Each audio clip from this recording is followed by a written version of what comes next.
O, lantaran na mga kababayan na kumampi si Inday sa mga confessed fake news peddlers. Bakit niya Mr. Maravillas? Nagpalabas siya ng official statement po ng pakikiisa at suporta. O, yan po mga kababayan ang official statement galing sa Office of the Vice President mismo. Galing mismo kay Inday. Pinalabas po kahapon. Pero anya Mr. Maravillas, pagdating sa bullying ng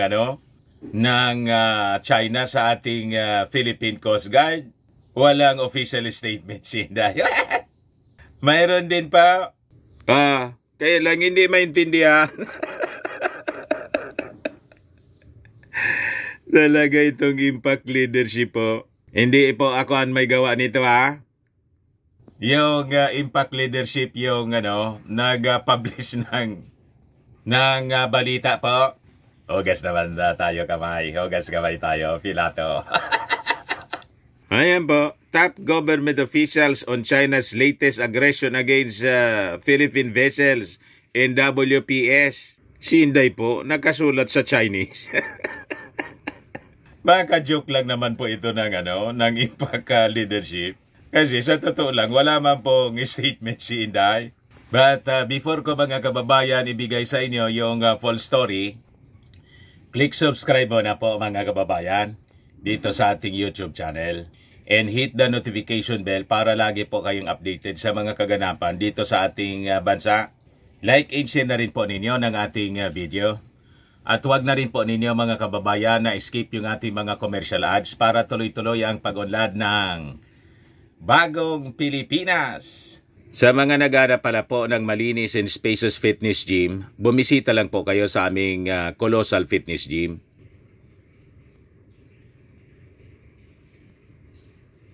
We also offer grab car rental with our brand new 2023 model ng Toyota Innova.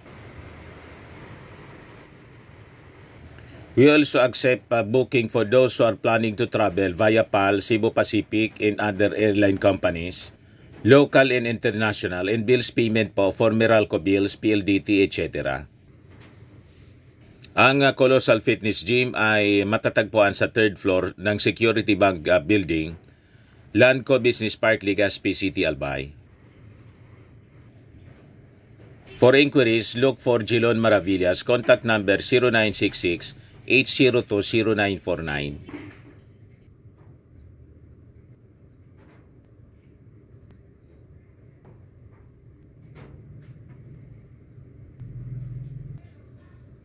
Ayos pa, mga kababayan. Ayos na niya Mr. Maravillas. Balikan natin mga kababayan yung official statement ni Inday. Talaga Mr. Maravillas, kumampi siya sa mga confessed fake news peddlers. Kumampi po. Nagpakita na ng tunay na kulay. Sa bagay, alam naman natin mga kababayan, matagal na kung ano yung tunay na kulay nila. Pero ngayon, at least, sila mismo yung nag-confirm. Ito yung pinalabas niya kahapon, mga kababayan. Assalamualaikum, sabi niya. Maraming salamat sa lahat ng mga Pilipino na sumusuporta at nakiisa sa laban ni na Dr. Lorraine Badoy at Jeffrey K. Eric Celis. So with this statement, mga kababayan ni Inday, confirm kung sino yung nasa likod sa paninira mga kababayan ng Kongreso, kung sino yung utak mga kababayan sa likod ng mga false accusation ng dalawang SMNI host na ang intensyon gibain si Martin Romualdez. Di ba? At confirm din mga kababayan kung sino yung mga grupo ng mga retired generals na una nang binulgar po ni General Browner na nasa likod ng distab. Di ba mga kababayan? Yun ang ibig sabihin nitong statement ni Inday. Kahit hindi niya sabihin, yun po ang ipinapahiwatig. Di ba? So dapat na niya talaga, Mr. Maravillas, mag-ingat yung ating Pangulong Bongbong. Matagal na natin pong sinasabi. Lalo na ang barkada nila po, si Elo Garci, na may reputasyong ganon, mga kababayan. Sabi rito, noong December 5, ikinulong sina Dr. Badoy at Ka Eric sa House of Representatives. Matapos na sila ay manindigan para sa ating karapatan na malayang makapagpahayag at sa malayang pamamahayag. Hindi po kasama sa freedom of the press yung paninirang puri at pagpapalaganap ng fake news. I must know kasi po napakatagal ko po sa profesyong ito. I am a journalist and KBP member, mga kababayan, for close to 40 years. Hindi yon kasama sa karapatan namin yung manira sa kapwa. Tama po. Kaya nga po may batas laban sa libel and cyber libel po. Pero hinahangaan po ni Inday ang confessed na fake news peddlers. Inamin niya po sa harap ng Kongreso. Sabi niya, kahanga-hanga ang tapang at tatag na ipinamalas ni na Dr. Badoy at Ka Eric para ipaglamang ang ating karapatan at itaguyod ang ating saligang batas.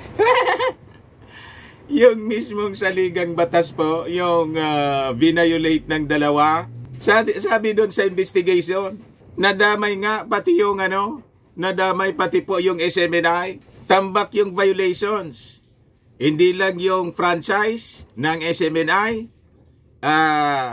yung KBP Code, pati mga kababayan yung konstitusyon. Sabi yan po ni Representative Migs Nograles na kababayan ni Inday.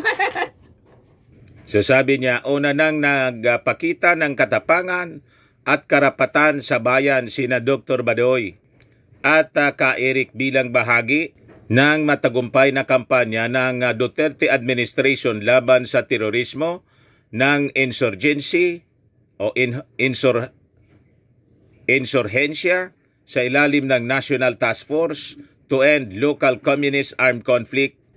Kinikilala natin ang mga magigiting na retired Philippine Military Academy alumni at mga dating miyembro ng Armed Forces at of the Philippines na naglabas ng matapang na panawagan para sa pagpapalaya ng dalawa. Nag-manifesto kasi, mga kababayan, yung mga retired generals. Kasama doon si Esperon. So this is statement, mga kababayan, just confirmed nung sinabi ni Browner na may mga retired generals po na kakampi nila na ang sabi, nagbabalak po ng hindi ka nais-nais laban sa administrasyon. Paano naman na niya, Mr. Maravillas? Di ba ginatungan ni Maudig's? Yan nga po. Pero biglang deny si Maudig's. So ito po yung confirmation, mga kababayan, na may mga grupo talaga sila. So sabi niya, ang panawagan ng PMA alumni at mga kawal ng Armed Forces ay paalala rin sa kahalagahan ng kaayusan, integridad at maayos na pamahalaan. Malinaw po na nagpaparinig si Inday sa kanyang official statement. Maraming salamat din sa pagkakaisa ng mga kasapi ng media, social media practitioners, professionals, IP leaders at iba pang sektor na naging instrumento para mapalaya sina Dr. Badoy at Ka Eric. May kapangyarihan ang bayang nagkakaisa para sa pagsulong ng ating karapatan, para sa katarungan, katotohanan at sa pagtatatag ng mapayapa at matibay na bayan. Syukran. Sara Duterte, Vice President of the Philippines, Secretary of the Department of Education. So kung ano-ano, mga kababayan, ang pinagkakaabalahan ni Inday, kaya nangungulilat yung DepEd. Di ba po?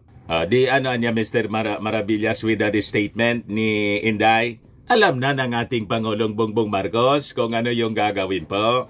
Pag si President Bongbong Marcos, mga kababayan, hindi na na-invite si Inday sa cabinet meeting, alam na po ang ibig sabihin.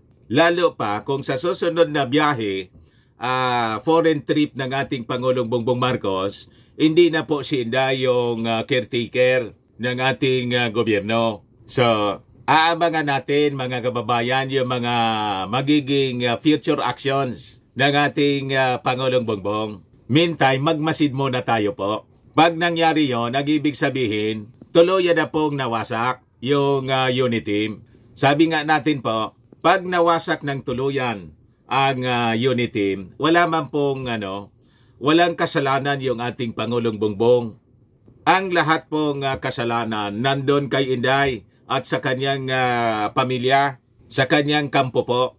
Kasi sila po yung nagsimula ng gulo mula doon sa issue ng tambalos-los. Diba? Kung saan dinimote si GMA sa pag-attempt mga kababayan na agawin, ikodita po yung speakership, and the rest is history mga kababayan. Kaya huwag kayong maniniwala doon sa mga propaganda nila kasi binabaliktad nila yung kwento. Minamali nila yung ating Pangulo at saka si Martin Romualdez. Baliktad po ang katotohanan. At siguro naman po, nasubaybayan ninyo, lalo na po yung issue sa confidential fund. Kumbaga tinanggalan ng confidential fund si Inday, unang-una hindi maipaliwanag kung paano nilunok yung 125 million pesos in 11 days. Pangalawang punto mga kababayan, si Inday mismo yung nagsabi na I leave it to the wisdom of Congress. Pero nang tinanggal po, kasi yung wisdom ng Congress, ilipat natin kasi may pangangailangan yung ating mga security agencies tulad ng Coast Guard, National Defense with the issue sa West Philippine Sea. Ayo, nagtantrum si Inday, hindi na kinikibo si Martin. You see, mga kababayan, yun ang kwentong totoo. Tapos biglag yung mga kaalyado niya, ito na nga po, mga kababayan, na yung mismong tatay niya, siniraan yung Kongreso. Tinawag na bulok, the most rotten institusyon. At tinakusahan si Martin, mga kababayan, na nag-aambisyo na magpangulo. Kung saan, wala mang ganong statement po si Martin. Hindi man po kumikibo si Martin habang inaaway ng mga Duterte. Tapos ito na nga po, yung issue sa 1.8 billion travel expenses daw ni Martin na napag-alaman mga kababayan sa congressional investigation. Fake news pala po. Inamin mismo po ni na mali. Hindi totoo. Inamin ng dalawa. Lalo ni Ka Eric po. Tapos dito kumampi mga kababayan si Inday. What? You see? Pero anya Mr. Maravillas, ano yung pinakita mong statement ng mga top officials? Na yung si Inday, Chinese character yung nakalagay. Ito po siya. Ang may gawa nito po, impact leadership. Nakita ko lang ito mga kababayan na pakalat-kalat sa timeline ko. Sabi diyan, top government officials on China's latest aggression against Philippine vessels in WPS. Sabi ni Mig Zubiri, Senate President, I urge President Ferdinand Bongbong Marcos Jr. to send the current Chinese ambassador home. He has done nothing to address the continued attacks of his government on our troops and on our people. Si Speaker Martin Romualdez naman po, sabi niya, we demand that Beijing take immediate and concrete actions to cease these aggressive activities and uphold the principles of international law.